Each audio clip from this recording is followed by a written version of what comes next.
Ah. Korang nak tahu tak apa maksud Mr. Stool tu? Maksud Mr. Stool tu adalah multifunction recycle stool.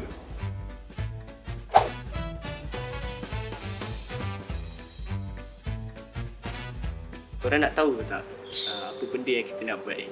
So kita nak buat ni adalah Mr. Stool. Mr. Stool? Ya. Apa benda? Okay, Mr. Stool ni adalah satu produk yang dihasilkan daripada tayar terpakai yang menggabungkan fungsi tempat duduk dan ruang simpanan dalam satu bentuk yang kompak dan praktikal.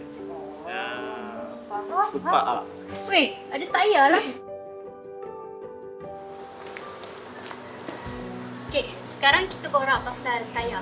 Sebenarnya, setiap tahun beribu tayar yang terpakai dibuang sehingga menjadi sisa yang mencemarkan alam sekitar. So, tayar ni mengambil masa yang lama untuk terurai. So, orang akan bakar tayar ni secara terbuka sehingga menyebabkan pencemaran udara. Selain daripada itu, pengguna pada masa ini memerlukan satu produk yang jimat ruang, mempunyai pelbagai fungsi dan berpatutan dari segi harga. So, oleh itu, satu jalan penyelesaian yang kreatif perlu diwujudkan bagi menangani masalah tayar ini.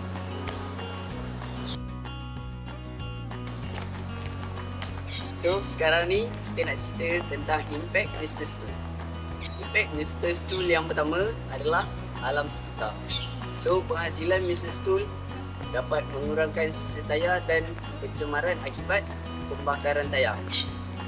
So, impact yang kedua adalah impact sosial. So, Mr. Stool ni dijadikan berambut mampu milik. So, impact yang terakhir, impact kepada ekonomi.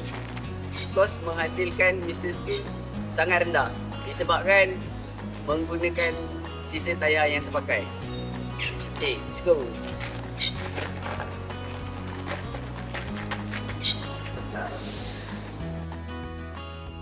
Mr. Stool ni adalah solution untuk masalah pencemaran alam sekitar tersebut lah. Kita gunakan tayar sebagai struktur utama, jadi dia kukuh dan tahan lama. Lepas tu, kita balut pula dengan lintan tadi supaya nampak lebih cantik dan ada elemen dekorasi lah.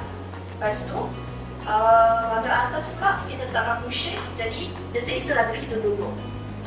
Selain tu, Mr. Stool pun boleh jadi coffee table tau. Jadi kebalikan, jadilah coffee table, boleh letak barang. Lepas tu, dalam ni pula ada storage, jadi boleh letak barang and tu je.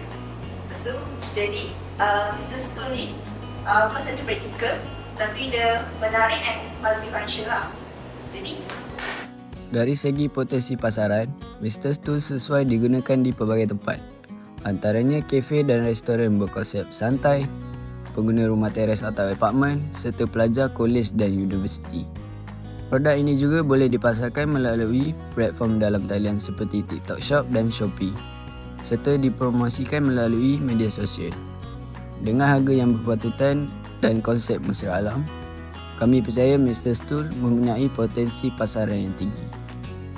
Ini adalah gambar hijau produk Mr. Stool yang telah didaftarkan.